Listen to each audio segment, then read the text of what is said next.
The CIA now would enter the picture by convening a panel of top scientists to examine the UFO phenomena.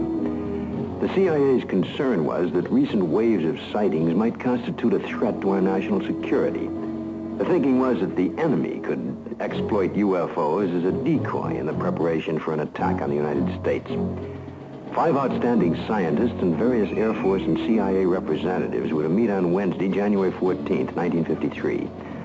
Among the panel members was one associate member who was destined to have more experience with the UFO phenomena than any other American scientist to date, Dr. J. Allen Hynek, astrophysicist and head of the astronomy department of Northwestern University.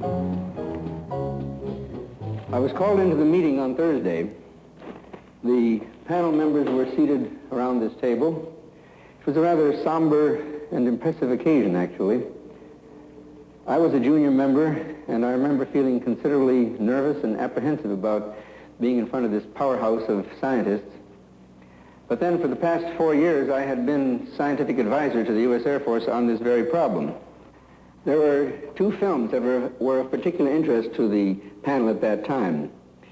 One was a film taken by a Navy officer while on vacation in Utah, near Tremonton, Utah, and the other was a film taken in Great Falls, Montana, by the owner of the local baseball team.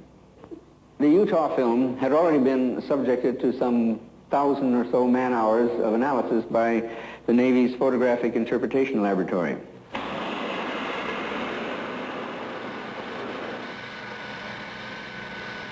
So the panel got up from their chairs and crouched around the wall to examine the films, and they asked to have the films run several times, as a matter of fact.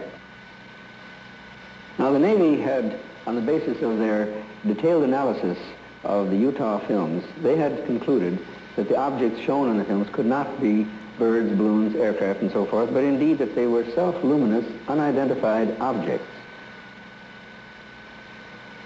Despite this conclusion, the panel rejected it and concluded that the objects were birds. They couldn't be unidentified, therefore they had to be birds.